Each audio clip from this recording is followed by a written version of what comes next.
Listen carefully. To calculate what numbers are supposed to be there because I know there are missing numbers. Okay. And the reason I know there are missing numbers is because when I look at the top level view and I measure how many numbers should be there, right? Mm-hmm. And then I find out how many are actually there, I find out that there are discrepancies. So in this column O, I have listed how many numbers are missing.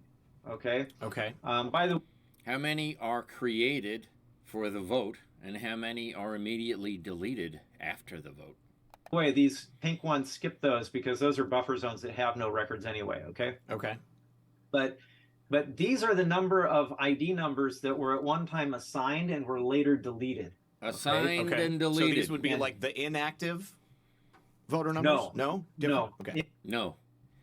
Created for the election and deleted. Created and deleted after the vote.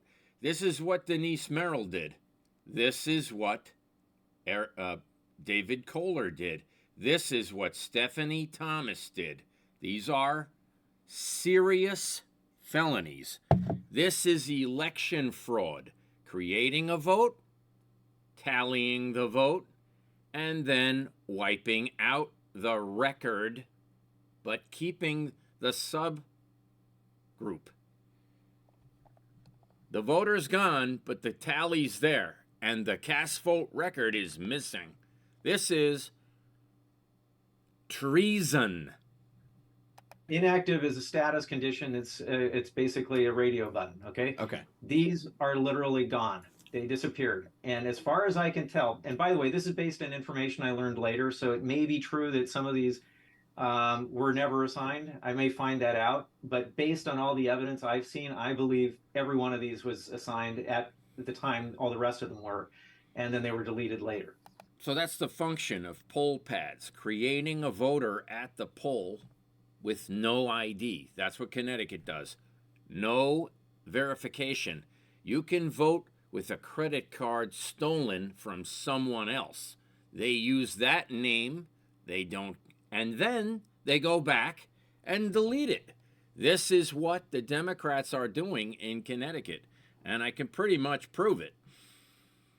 And as I understand state election law, that violates the law because you're not allowed to delete records. The state's not allowed to delete records, and the state would be the only entity that could do this because the county doesn't have access. Scott Bates deleted the record. Gabby Rosenberg deleted the record after they created it through the DMV and poll pads.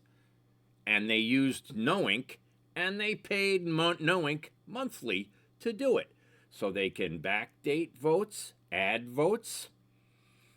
This is a complete manufactured vote, folks. Completely manufactured.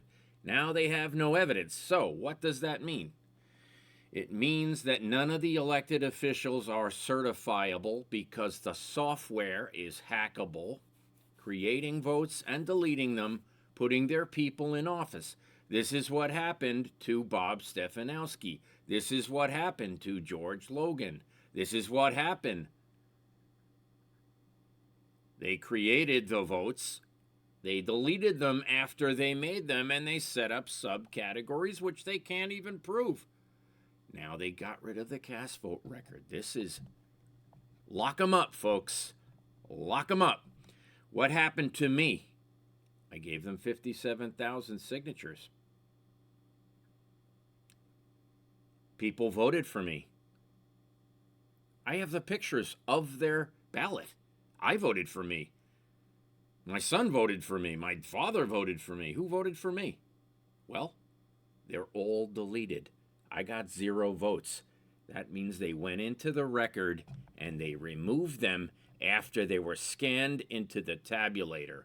This is proof that Connecticut rigged the 2022 election. And by the way, the 2020 election. This proves that Connecticut rigged the 2020 election because I voted for myself and I was zeroed out, just as this guy is saying. Andy Pritchard voted for me. I have his ballot. I got 0 votes. Heather Lindsay voted for me. I have the ballot. I have 0 votes. I have these ballots. They have zeroed the tally. Stephanie Thomas needs to go to jail.